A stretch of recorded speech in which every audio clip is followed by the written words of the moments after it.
ပိုရှိတုန်းကရွာတရွာမှာတားဖာ2ယောက်နေထိုင်ကြတယ်တနေ့တော့သူတို့ဟာသူတို့ရဲ့မိလေးနဲ့အတူအဝေးတနေရာကိုခီးထွက်ဖို့ဆုံးဖြတ်လိုက်ကြတာပေါ့ခီးစဉ်ကအတော်လေးရှိတရားပြီးမြို့တွေတောင်တွေတဲခန္ဓာရတွေကိုဖြတ်တန်းသွားကြရမှာပါ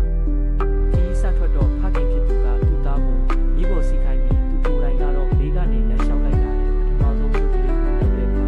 လူတွေကသူတို့ကိုစိုက်ကြည့်ပြီးတီးတူပြောကြတာပေါ့တယောက်ကဆိုရင်တန်ကျဲကြီးနဲ့ဒီလိုပြောတယ်ဒီကောင်လေးကဘလောက်တောင်ရိုင်းလိုက်တယ်လေသူ့ဖေကြီးကရေကူထဲမှာလက်လျှောက်နေရတာကိုသူကမိဖို့မှာတောင်တင်စီးနေတဲ့အဖေဖြစ်သူကိုပဲစီကိုင်းတင်တာပေါ့လေဒါကိုကြားတော့တားဖာ2ယောက်ရှစ်သွားတာနဲ့တားဖြစ်သူကမိဖို့ကစီးပြီးအဖေဖြစ်သူကိုပဲကြီးစီးတိုင်းလိုက်တဲ့ဒုတိယမျိုးကိုရောက်တဲ့အခါမှာလဲလူတွေကကဲရဲကြပြန်ရောဒီဖေကတော့တကယ်ကိုအတ္တကြီးတာပဲတားဖြစ်သူကရေကူထဲမှာလက်လျှောက်နေရတာကိုသူကမြည်စီးပြီးစိတ်ခံနေတယ်မိဘဆိုတာကိုစင်းရဲရင်စင်းရဲပါစေသားသမီးကိုတက်တောင့်တက်တာထားရမှာမဟုတ်လားလေ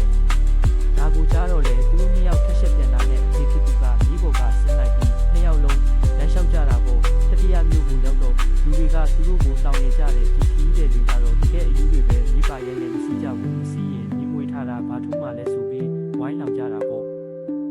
အဲ့ဒီတော့တားဖာ2ယောက်လဲငါတို့တကယ်ပဲထုံလိုက်တာဆိုပြီး2ယောက်လုံးမိဖို့တက်စီလိုက်ကြတယ်စတုထမျိုးကိုရောက်တဲ့အခါမှာတော့လူတွေကပို့ပြီးဒေါသတကြီးအော်ဟစ်ကြတော့တာပဲဒီမီးစည်းတဲ့လူတွေကတကယ်နှိပ်စက်သမားတွေပဲမီးလေးခါများအလေးပင်ကြီးတည်နေရတာကိုမတနာကြဘူးလားဆိုပြီးအပြစ်တင်ကြပြန်တယ်နောက်ဆုံးမှာတော့တားဖာ2ယောက်ဟာမိကိုပခုံးနဲ့ထမ်းသွားဖို့ပဲကြံပါတော့တယ်ဒါကလည်းတကယ်တမ်းဆိုရင်ပို့ပြီးတော့ဟာတာဖြစ်เสียကြီးပါ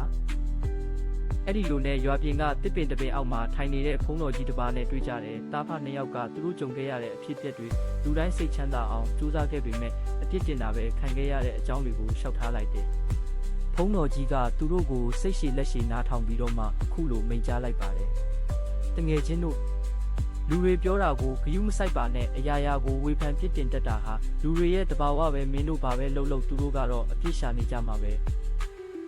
လူတွေပြောတာကိုလိုက်နားထောင်နေရင်မင်းတို့ဘယ်တော့မှစိတ်ချမ်းသာမှာမဟုတ်ဘူးဒါကြောင့်လူတွေပြောတာထက်ကိုမှန်တဲ့ထင်တာကိုပဲလုပ်ပါကိုယ်နှလုံးသားနဲ့ကိုယ်အုံနောက်ကိုပဲလိုက်ပါအဲ့ဒါမှစစ်မှန်ပြီးအတိတ်ပဲရှိတဲ့ဘဝကိုပိုင်ဆိုင်နိုင်မှာပါ